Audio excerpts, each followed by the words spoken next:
DC Comics is giving us new Kryptonites. Specifically, this is the Kryptonite spectrum, right? So here's the cool thing about this, that what this does is this initially opens up with Superman kind of giving his origin. We don't necessarily have to run over that. It's Superman. You would have to meet some primitive tribe that's never encountered modern humanity to find anybody who doesn't know the origin of Superman. What is cool about this is that he and Bot 35, one of the various robots that he has with him, are actually studying a piece of Krypton that they've come across. Not only that, this is actually made possible because Bot 37 had gone out there and secured that piece of Krypton. And so one of the things that Superman does here, which may be unfamiliar to you, is he actually talks about the varying types of Kryptonite that are out there, right? Green, as most of you guys know, ultimately kills Superman. He says that red makes him angry, but that's actually a newer adjustment in DC Comics. That black splits his brain into two, which again is a newer adjustment in DC Comics, and that gold takes his powers. And so starting from the back and working our way forward, which by the way, this is not the new Kryptonite that DC's talking about, just a teachable moment. Gold Kryptonite is exceedingly rare, and in fact, depending on how it's used, it can permanently take away a Kryptonian's powers. It can permanently take away Superman's powers, and it does that by preventing him from being able to absorb yellow sun energy. Now, black Kryptonite, much like red Kryptonite, while it does have a kind of effect on Superman in the sense that it traditionally splits him in two, this is one of those instances where stories are told in such a way where they kind of dance around that idea, but they modify it. So for example, in Supergirl Volume 8, issue number 3, Supergirl is exposed to black Kryptonite, and then she becomes a bad guy, right? She kind of becomes evil, for lack of a better word. Actually, it's done at the behest of Darkseid, specifically by Lex Luthor. But if you look at Batman Who Laughs number 1 from the Dark Multiverse, that it drives Superman and his son Jonathan Kent insane. They kill Lois Lane, then they kill each other. Now, there is an argument to be made that the Dark Multiverse was a special case because it's a whole different multiverse where things act differently. But switching over to red Kryptonite, red and green are kind of interesting because for the Superman aficionados out there, you actually know that what we now consider to be green Kryptonite and its effects on Superman actually started out as red. And in fact, it appeared in the old Superman radio show. Eventually, it was changed to green, and red just wasn't seen for almost about a decade or so. But in 1958, Otto Bender brought it back, and that's the difference between the two. Most of you guys know the effects of green Kryptonite, right? Ultimately kills Superman. When red Kryptonite was introduced in 1958, it had random mutations on Superman. So it might give him telepathy, or it might make him forget who he is, or he might get translucent skin like he did in Tower of Babel, and he cannot control how much solar radiation that he absorbs, and he's in a constant state of pain. And so the idea of him constantly being angry, that's a new change. But I felt like it was a good time to kind of explain these elements. And there's other forms of Kryptonite that exist outside, blue Kryptonite, different things like that, that aren't necessarily consistently comic book canon. But kind of focusing back on the story itself, one of the things that happens as they go through here is that Bot 35 tells him, like, what we are looking at is a vestigial piece of Krypton, comprising 4 disparate, distinct pieces whose radiation levels and resultant hues are completely new to us. So, 4 new versions of Kryptonite. They don't really know exactly what color they are, specifically when you get it down in a yellow sun, because that can influence the color of things. And 2, they don't know what effect it's going to have on Superman. And so Superman kind of muses to himself and is like, damn, it's a good thing Lex doesn't know about this, because if Lex Luthor knew about 4 new versions of Kryptonite, this guy would do everything he could to get his hands on it and kill me. Cue Lex Luthor, because Lex Luthor knows. Lex Luthor always knows. Now, the funny thing about this is that Lex Luthor only knows by way of observation, and he's told that much. Right? He's informed by one of his scientists, Dr. Emil, that to the best of their knowledge, it's a cluster of unknown Kryptonite variants. And Lex kind of gets pissed off, right? He's like, I mean, why didn't we detect this before Superman did, right? Why is that rock not here in this room in my hands right now? And one of the things that he's told is that all the LexCorp satellites run on a 15-minute delay. And so there was no way for them to actually even know it was there until it had been there for 15 minutes or so. And so that's why he's like, Superman sentries beat us to the punch, because they operate on a higher level of technology and they detect things like that for that specific purpose. Superman is always on the hunt in some capacity for remnants of his home world. And so, of course, Lex Luthor does the most Lex Luthor thing. He basically tells Dr. Hamilton that when this is all done, he's fired. His 401k's been zeroed out, his office is being emptied, and that the pictures of his family, which are property of LexCorp, are being thrown away. But until this whole project is done, he needs to do the best of his ability, which is a pretty dick thing to ask, right? To basically pre-fire a person, but then have them continue to do their job until they're officially fired. That kind of sucks. And so at that point, you switch over to Batman, right? Now, one of the things you guys are going to notice here is that this is not going to be your traditional Batman-Superman relationship. I mean, it is, right? They're friends and they know each other and all that kind of stuff. I simply mean to say the way in which they relate to each other is similar, but different, because this comic is giving off serious Silver Age comic vibes without all the batshit insanity. No pun intended here. But basically, Superman contacts him and is like, hey man, so what do you have going on at the moment? And where Batman tells him he's just dealing with Professor Pig, Superman's response, I could use your help at the fortress, right? And then of course, Batman's like, you want me to travel to the coldest place in the world right now? Like, you want me to travel to the coldest place on Earth right now? And of course, that's when you get one of these really, really cool little tidbit explanations here, right? That there's heat inside, that the fortress adjusts the ambient temperature individually. So you could have two human beings sleeping in the Fortress of Solitude, one of whom is some kind of a barbarian that likes having the thermostat set above 69 degrees and probably sleeps with their feet sticking out of the blanket, and then those of us who are regular human beings that like sleeping with a thermostat below 69 degrees and probably with a fan on, and most certainly with our feet under the blanket. But the funny thing about this, in all seriousness, right, that it is a cool little bit of information, right, about how the Fortress of Solitude works. But focusing on the main point, Batman arrives on the scene. Of course, Krypto immediately starts attacking Batman, and when they can't initially figure out why, it's because Batman has a piece of green kryptonite on him. He always does, just in case Superman pops off.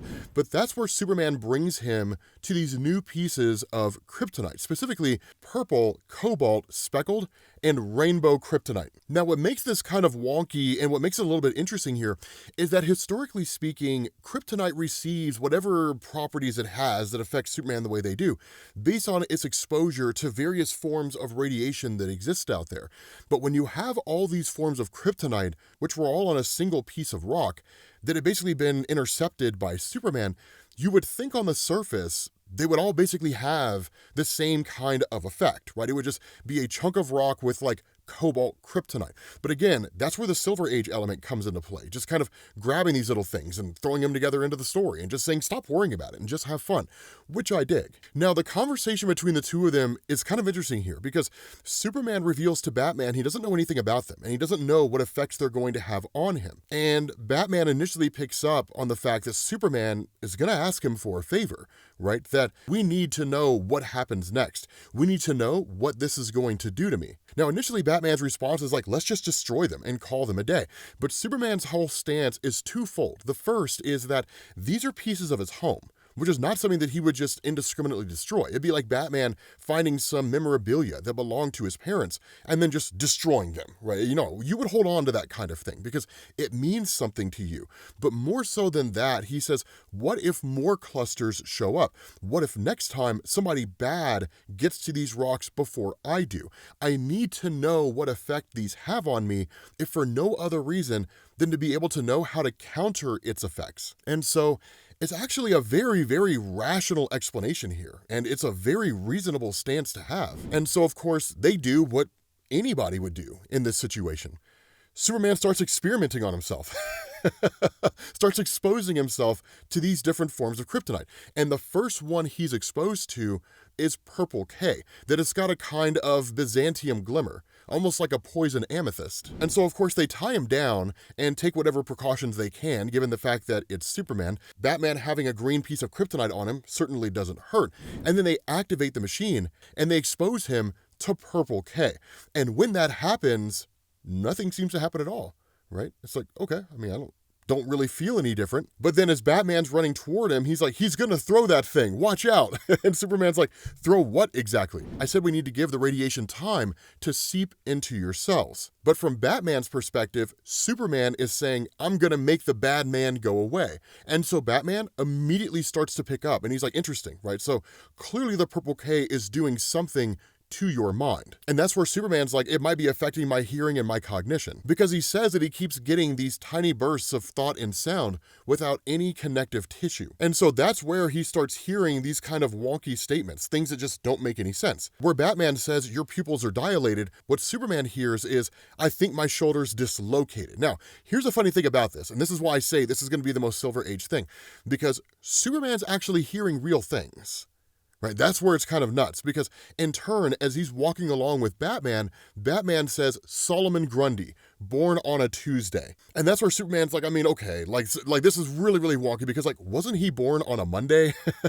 The whole story of Solomon Grundy. And at that point, you switch over to Lex Luthor, who basically has secured Solomon Grundy, who's probably one of the most underrated villains in the entirety of DC Comics, because Solomon Grundy is an absolute demon for almost anybody. This dude is a menace in DC Comics, especially when he became a Black Lantern. That was fantastic. But the whole idea behind Lex Luthor securing Solomon Grundy is to basically create a distraction of sorts. Lex wants his hands on those pieces of kryptonite, and the easiest way for him to do it is to make a great big huge distraction over there so he can go secure them over here. And so switching back to Batman and Superman, the Batman chimes in after doing a kind of brain scan, and he says, the Kryptonian brain is far more complex and has more regions, both active and not, than that of a human, but there are enough similarities in the cerebral matter to glean a general conclusion as to the purple K's effect on you. And he says this variation of kryptonite seems to have inundated your hippocampus, overwhelming it. And initially, Superman is like the part of the brain that controls time. But the response of Batman is a lot more than that. The hippocampus is filled with what we call time cells, which fire in a specific order so that we experience time as it's meant to be, sequentially, right? And Superman is just kind of like, okay. And so Batman just like presents him with the calendar man's annual calendar, right? But he's like, look at this, right? Tell me what you see. And all the days are out of order. None of it really seems to make any sense. Now, again, this doesn't really seem impressive. It's like, okay, cool. So basically, it just turns Superman's brain into vocabulary and numerical scramble. All right, whatever, man. But what's really cool about this is that Superman is developing precognition. He's seeing the future. And here's what I mean, right? This is the crazy thing about it, right? Here's what I mean. So what goes on here is this. While Superman is talking to Batman, suddenly Jimmy Olsen's watch goes off. And that's kind of Jimmy Olsen's alert system, right? And Superman's like, we need to go do something. Because one of the things to keep in mind, he'll set the world on fire to save Lois Lane, right? That goes without saying. But he'll go to great lengths in order to make sure that Jimmy Olsen is safe. Because the watch isn't just some button he presses accidentally while he's working out. It's only ever really in times of crisis or emergency. And so Superman gets over to where Jimmy and Lois Lane are. Now, this is where you also get this really interesting moment where when he goes to hug Lois Lane, you find out that things have kind of been a little tense between the two of them. That Superman hasn't really been around as much as he used to, and he's a lot more distant than he used to be. So it's not quite the loving, compassionate Superman, Lois Lane, together forever, no bond will break us, right, type of relationship that we're used to in DC Comics. And in fact, as he's with her, he kind of gets this glimpse, right, this moment where she says, I'm in my 40s, time isn't exactly on my side, which is kind of a cool thing because he just kind of reacts to it. And it's one of the first times that instead of just hearing other people saying things that sound like they're statements out of time, he's now seeing moments that are out of time. Batman shows up here, and Lois is like, I mean, are both of you guys here to stop Solomon Grundy? Because Grundy's tearing up the whole damn town, right? He's ripping this place to pieces, and honestly, having the two of you work together wouldn't necessarily be the best thing. But that's when you kind of get a few more of these glimpses that Superman is experiencing from moments out of time. One where he punches Solomon Grundy, and one where Lois Lane finishes that sentence, right? I'm in my 40s, time isn't exactly on my side. I'm sorry, Superman, but I cannot do this anymore. And so that's where he kind of explains to Batman as best he can what it is that he's seeing, right? He's like, I'm not just hearing, I'm seeing things, the future encapsulated, little boxes, all out of order, like squares of a calendar. And so Batman's like, I mean, are you sure you're up for this, man? Like, you're seeing things out of time, and you're hearing people say things that they either haven't said yet, or they said at some point, but that they're not saying in the here and now. So you could very well start attacking the wrong people. But the response to Superman, no, that's not going to happen. And so, of course, they go to face off against Solomon Grundy. And again, that's where you start to realize from Superman's perspective, everything is so screwed up and jumbled. He says, we fight Grundy, but everything seems random, completely out of sequence, because suddenly Grundy has Batman up by a leg. And he says, 1 second I'm punching the zombie, and the next I'm crouching with Batman, my face throbbing from what? I don't know why my face hurts. He's like, the birthstone from February is the amethyst. It's got this kind of Byzantium glimmer, right? Just kind of hinting back to what they said before when he first discovered purple kryptonite. And again, that's where Batman says, I think my shoulder's dislocated. So that's where all the pieces kind of start coming together, right? That Superman was seeing and hearing moments from the future, seeing and hearing things that people had not said yet. So the effects of purple kryptonite are effectively clairvoyance, and it takes him a little while to begin to understand how it all works and to begin to process it, because he even asked the question, like, how am I supposed to win? Or have I already won? Is what I'm seeing and experiencing right now, is this the illusion? Or is what I believe I'm seeing, Lois Lane telling me she can't do it anymore, is that the illusion, right? Or am I actually in that moment? Like, he doesn't really know what to make of his entire presence throughout the time stream right now. He's like, this doesn't really feel like winning, but every sentence has an asterisk, doesn't it? The way you feel, how you experience life is not always tiny, and time falls apart and makes a mess of everything. So you try your best to clean it up. And so that's where he says, focus, Clark, close your eyes and put it all together. Now, it is also important to specify here, Batman seems to be putting it together as well, but he's putting it together in a far more nuanced way. For example, he makes a statement, what do I tell you 11 minutes from now? Now, 11 minutes is a very, very specific number, and it could be a couple things that Batman's hitting at here. Number one, it could be his way of telling Superman you have to focus, but it could also be that Batman is starting to figure out that these things that Superman is seeing and hearing are always 11 minutes ahead, and so that's why that number was chosen.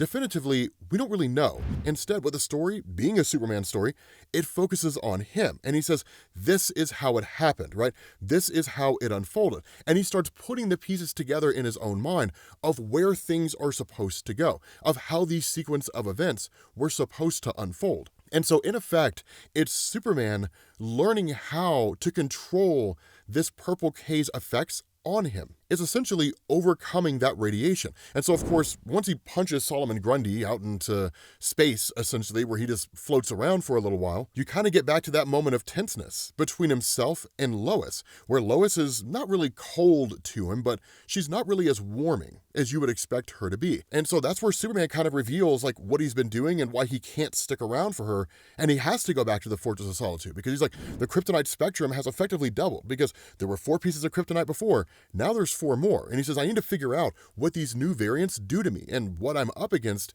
if they ever fall into the wrong hands. And so, of course, where the two of them agree to meet each other at dinner tonight, but you switch back over to Superman and Batman. The reason being because the effects of purple kryptonite are starting to wear off. And so, of course, as you'd expect from most other forms of kryptonite, Superman is only affected by it as long as he's exposed to it. Now, there is also reason to believe here that unlike red kryptonite, which can affect Superman regardless of where he's at in any particular place, so whether he's under a red sun or not, that purple kryptonite, much like black and gold and green, will affect him only if he's in the presence of a yellow sun. So Batman tells him, time should right itself within an hour and everything will just kind of start reverting back to normal in some degree, right? It'll take a little while and you're going to have to reorient yourself in some capacity. But at that point, he switches over to this moment where he has dinner with Lois and has this conversation with her, right? He almost kind of zones out. And she says, so time got all whacked out for you, the future, the past, and the present jumbled in a blender. And she says, listen, I know you're going through a lot of these K-tests. You don't need any more stress than what's already on your plate, which is always kind of a bit of an ominous statement, right? If you're in a relationship and the woman comes to you and is like, look, you have a lot on your plate, and I've kind of been thinking, and you really don't need more stress. That means she's going to break up with you. She's just rationalizing it to make herself feel better. And that's what she does, right? She says, it's not just my mother. I want to have a baby too. right? I'm in my 40s. Time is not exactly on my side.